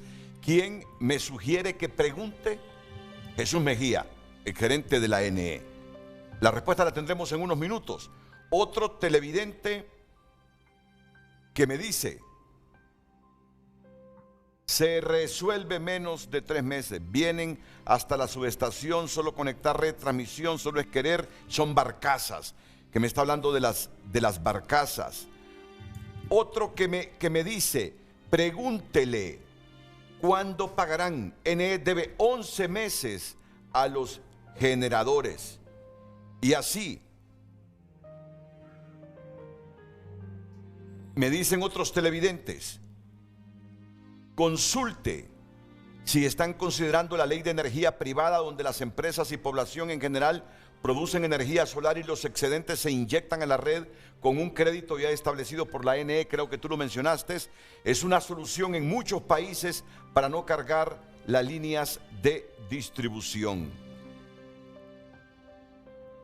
Pregunte por qué la ANE no buscó aprobar contratos firmes de meses a un año o un año para asegurar la energía, sabiendo las advertencias del fenómeno del Niño, con países de la región como lo hizo Costa Rica. Es lo que está preguntando la gente y vamos a tener estas respuestas breves inmediatamente después de estos consejos comerciales.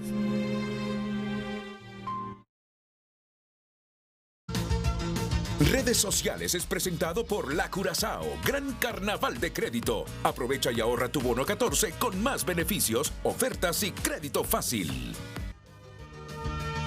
Continuamos dando lectura a más de sus mensajes. La cantidad de horas sin energía por falla no solo es que atienden las llamadas, es la falta de materiales para poder hacer las reparaciones en Puerto Cortés. No tienen ni un transformador, los tienen que mandar a traer a Tegucigalpa.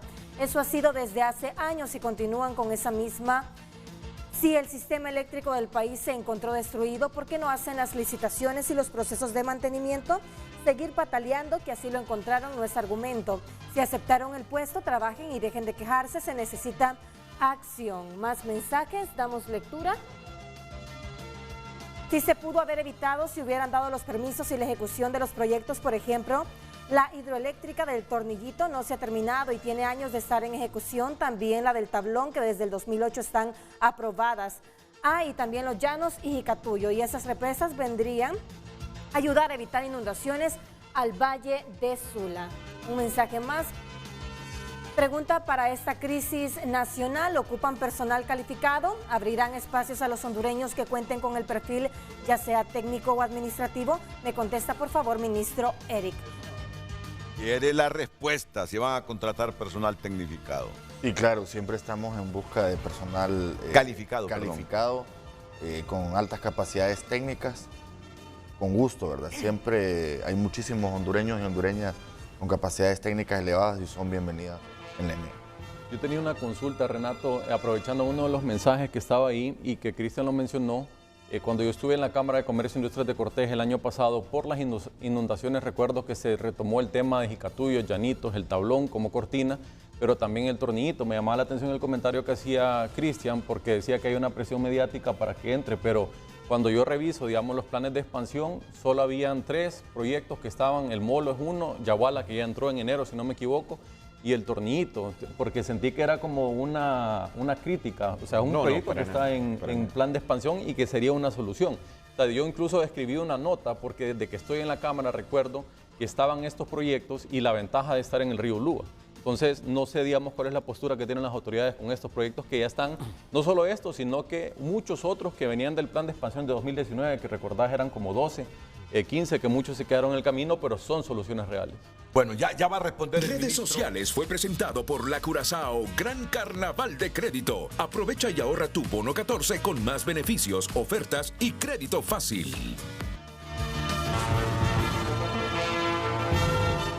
Mire que está llamando el gerente de la ANE, Jesús Mejía. Vamos a escuchar a Jesús Mejía.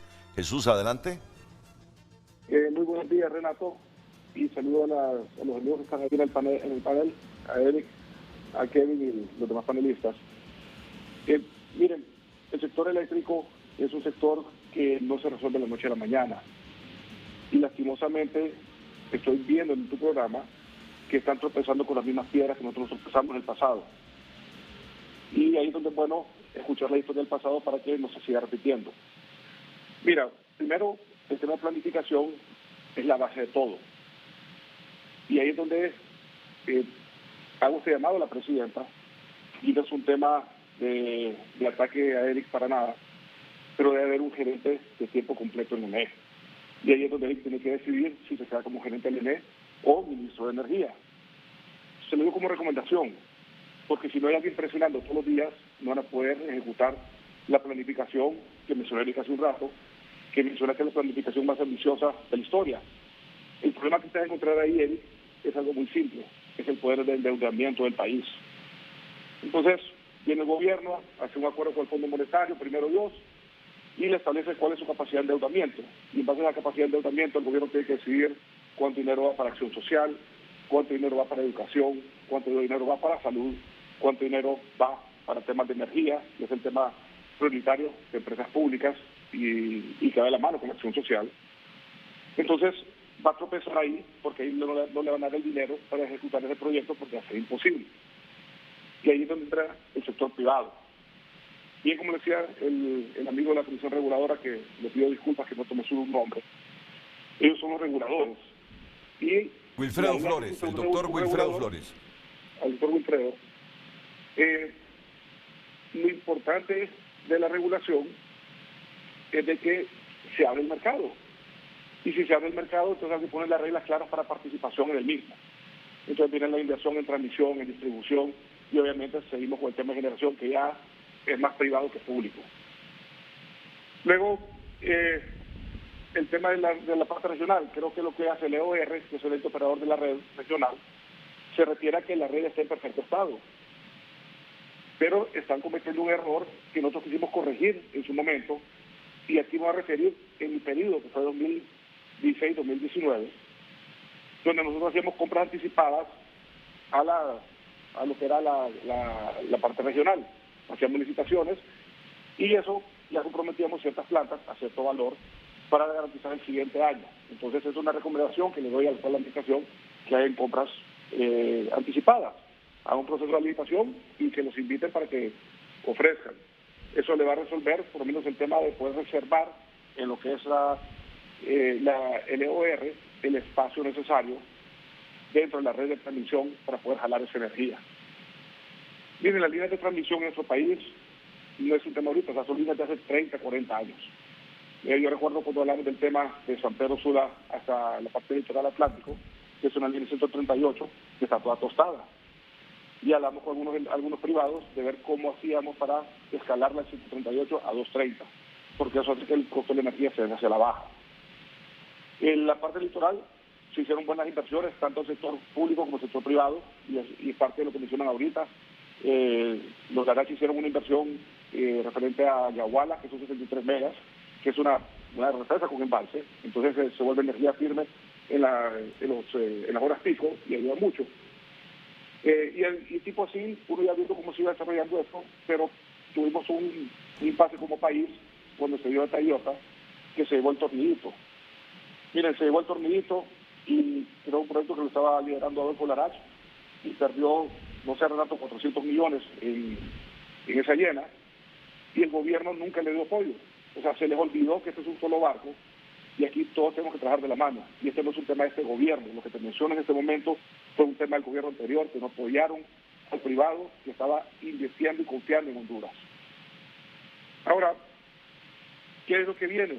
Es una cosa que sí me preocupa porque vino al programa y tal vez en algún momento que me levanté no lo escuché, pero es de mi entendimiento que va a entrar una planta de carbón de 150 megas, que era de un contrato que estaba extinto y le dieron vida, y debería entrar en los próximos meses. Y eso es bueno que lo comuniquen, porque por lo menos se entiende que ahorita en el corto plazo va a ser imposible que no tenga apagones de luz la gente, pero se sabe que en el mediano plazo va a estar resuelto. Pero de igual forma tienen que entender, y tal como lo mencionaba Eric hace un rato, las limitaciones que tengo que hacer en el 2018. Yo la lancé y la detuvieron, que era para poder construir una planta de 350 megas en aquel momento, para que arrancara el 2024-2025. Ahora, tienen que hacer las licitaciones ahorita para el 2027. Recuerden que lo que son las licitaciones del 2017 se vencen en el 2027, y si vamos a querer plantas nuevas, o por lo menos que sea más competitivo y tener mejores precios, hay que lanzar las licitaciones ya en los próximos meses, ¿verdad? Así que importante que ponga atención al tema del poder de endeudamiento. Al final, ¿qué va a pasar con EH? Van a crear otra empresa y le van a cambiar el nombre. Tienen que comunicar más. Hay mucha incertidumbre en el sector energético, y la verdad que creo que Honduras quiere lo mejor para el ENE. No es un tema de atacarnos, es un tema de ver cómo salimos con este barco en el cual todos estamos encima. Gracias, Jesús Mejía. No sé si usted lo dijo aquí en el programa, mencionó que no estaban priorizando energía a base de carbón. No. ¿No fue usted que lo dijo? No fui ¿Hay yo. una planta para generar energía a corto plazo Mire, con carbón? la situación es la siguiente con ese tema de ese contrato, ¿no? Nosotros, dentro del contexto de renegociación de contratos, hay como 5 contratos o 6 que no han entrado en operación comercial, justamente lo que mencionaba Cristian, y que están proponiendo una renegociación, ¿no? Esa planta que se menciona de Cortés, hay 5 o 6 personas que han reclamado su titularidad, ¿no? Hay otros 4 contratos que también quieren entrar en renegociación. Entonces, ese contrato no se puede tocar mientras no se defina la titularidad de ese contrato, ¿no? Es un tema complicado porque es un embrollo legal, ¿no? Quiero referirme al tema que se refirió Jesús de la gerencia, ¿no? Yo creo que la gerencia, Jesús, se mide por resultados, y respetuosamente, y lo digo por mi equipo, no lo digo por mi persona, hemos obtenido resultados en este año impresionantes, como la renegociación de contratos, que eso le provoca un ahorro de más de 1.000 millones, o le va a provocar de 1.000 millones de lempiras al año al Estado hondureño. 100 millones de lempiras que se le ha ahorrado al año al estatal, solo 80 millones con el contrato de seguridad privada y otros contratos que estaban tercerizados, más de 81 proyectos de electrificación, más de 30 millones de dólares invertidos en repotenciación de Río Lindo, Cañaveral y Francisco Morazán, o sea, El Cajón.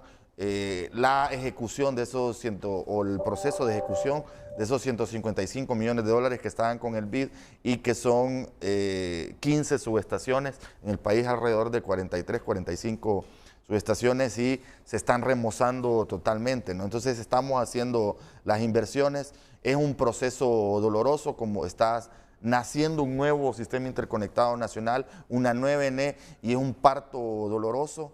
Estamos viendo los momentos más problemáticos, pero poco a poco, a medida las inversiones vayan llegando y haciendo mella, va a ir mejorando la calidad del servicio. A la gente que está saliendo a las calles protestando por los cortes de energía, ¿qué le dice el gerente de la ENE? Nosotros ya tenemos un plan conjunto con EH, el programa de pérdidas va a apoyar con 35 cuadrillas a nivel nacional para mejorar la atención, ¿no? Este problema se debe a que no se refleja en el software, o sea, en el SCADA, que se fue en un ramal de energía eléctrica, y el call center no atiende la llamada. Al comienzo. Y eso provoca que esté 16, 18 horas ciertas comunidades, ciertos sectores sin energía eléctrica, ¿no? Entonces nosotros tenemos un plan conjunto para mejorar ese tema de la atención, para evitar que se quede. No, eso tiene que implementarse. Debe ser ya, pues. No, ahorita. Si ya tenemos, o sea, el programa de pérdidas tiene 394 ya cuadrillas en las calles, y vamos a tomar de esas cuadrillas 35 para que resolverle a la gente, porque hay que resolverle a la gente. Nosotros estamos conscientes de eso. Hemos heredado un subsector problemático, pero tenemos que dar respuesta, ¿verdad? Eso estamos claros, pero también pedimos como justicia que cuando se hable del subsector se haga en un contexto histórico, para poner en dimensión el problema, que es un problema serio, Renato. En agosto ya no tenemos EH, o en septiembre. ¿Cuándo que se vence el contrato? El 18 de agosto se va a EH, y los activos son transferidos al Estado. ¿Y ustedes se van a hacer cargo de todas las funciones que hace la EH? Es correcto, es el Estado que recibe los activos y la función del sistema de gestión comercial, de lectura y de facturación. ¿Están ¿Están capacitados para eso? Hemos hecho estamos en un proceso de transición bien planificado. Se han instalado 7 mesas de transición para las principales funciones, ¿no? Control de energía, recursos humanos, los contratos de servicios y suministros, IT, ¿no? Es un tema fundamental, el manejo de todo el sistema de gestión comercial que implica el SOE, el Energies, para que hacer una transición suave, armoniosa y que logremos garantizar que el servicio se siga prestando bien, ¿no? O sea, garantizar la calidad del servicio y que se siga prestando la gestión comercial. Muy bien, tengo que ir a una pausa comercial. Luego voy a escuchar los comentarios de todos los presentes. Ya tenemos poco tiempo, solo quedan 13 minutos para finalizar el programa de esta mañana con el ministro de Energía, gerente de la ANE, con Kevin Rodríguez, con Wilfredo Flores, con Carla Martínez, que la escucharemos también, está en la capital guatemalteca.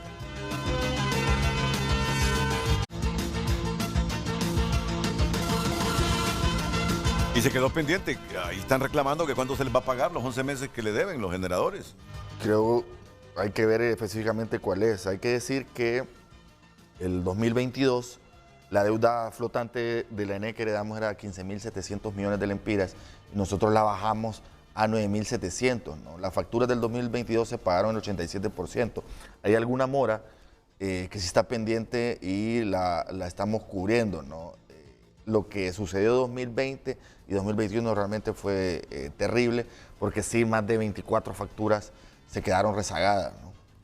Está en comunicación con Frente a Frente don Eddie Juárez de El Tornillito. Le preguntaba hace algunos minutos aquí al ingeniero Eric Tejada de cuánto es la generación del Tornillito, y me decía que de más de 200 megas. Sí, entiendo que ellos solicitan, el principio del proyecto estaba para 160 megas y solicitaron ampliación de potencia a 200. Es una represa generadora fuerte. En el Ulúa. En el Ulúa, sí. Pues vamos a escuchar a don Eddie Juárez. Muy buenos días, señor Juárez. Bienvenido a Frente a Frente. Muchas gracias, Renato, y muchas gracias por la invitación, por atender la llamada y también a sus distinguidos invitados. El Tornillito es un proyecto de 200 megavatios, como bien lo dice el ministro. Queríamos hacer una distinción. Hay 2 proyectos cerca de Villanueva. El nuestro, como ya lo acaba de decir el ministro, es conocido por el ministro. Tenemos ya nuestro PPA, nuestro contrato de operación, nuestra contrata de agua, todo aprobado, legal, de debida forma. Tenemos el acuerdo de apoyo con el gobierno. Somos una empresa de capital hondureño y tenemos un avance en este momento de más del 30%. Es un proyecto masivo en inversión, más de 700 millones de dólares, de los cuales el equity del proyecto ya ha sido desembolsado por los dueños. Hemos finalizado nuestras obras propias. Tuvimos el gusto, y aprovecho para saludar al comisionado Wilfredo Flores, tuvimos el gusto de recibir a la CRE en nuestras instalaciones, hicimos un recorrido. Él pudo ver de primera mano el avance que tenemos. Tenemos ya el equipo en el país, más del 90% del equipo ya está en el país, lo tenemos almacenado. Quiero decirle que hemos invitado, y aprovecho para invitar al señor ministro también, tenemos tenido la oportunidad de invitarlo a que nos visite en el proyecto. Hemos invitado en 2 ocasiones a la Presidenta de la República. Queremos de que la Presidenta le hable al pueblo hondureño desde nuestras instalaciones, porque el proyecto tiene 2 componentes, no solamente en la generación de energía eléctrica, sino que también tiene el componente de la mitigación de las inundaciones en el Valle de Sula. En esta experiencia que tuvimos en ETA y OTA, hemos demostrado, y lo ha demostrado también un consultor internacional de Suiza, que de haber estado construido el proyecto del Tornillito, el caudal del río Ulúa hubiera sido mitigado en un 50%.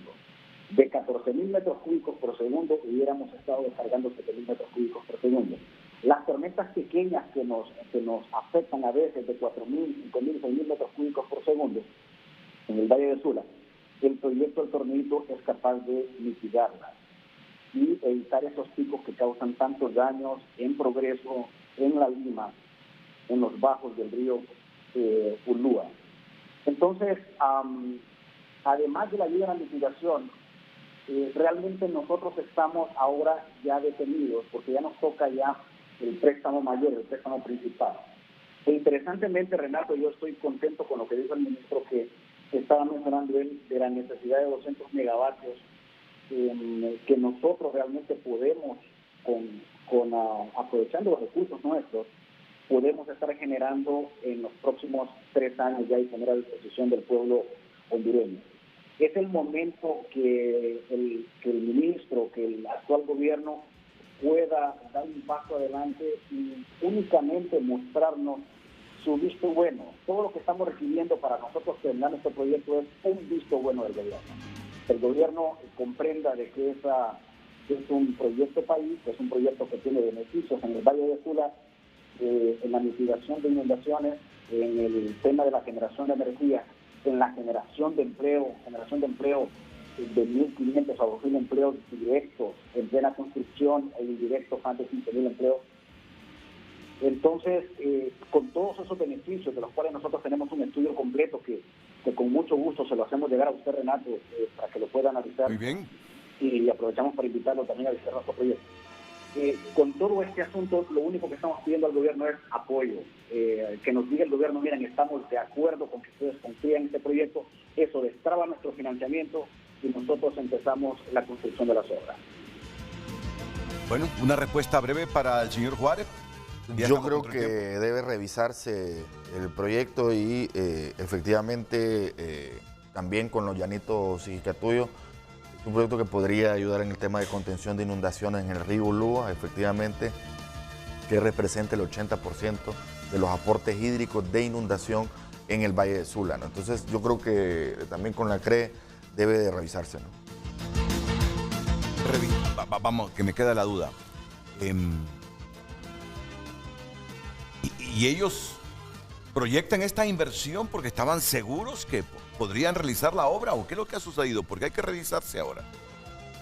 Hay que ver cómo están los esquemas de financiamiento, hay que ver cómo están los planes de expansión y cómo encaja con los planes de expansión, ¿no? Yo entiendo que está en el plan de expansión, solo hay que revisar también con respecto a las disposiciones legales, ambientales y sociales también, si cumple, ¿no? Si cumple con todo lo de ley, creo que podría ser una opción, pero hay que hacer esa revisión en términos legales, financieros y técnicos, porque la ley ya establece ciertos plazos en términos de entradas en operación.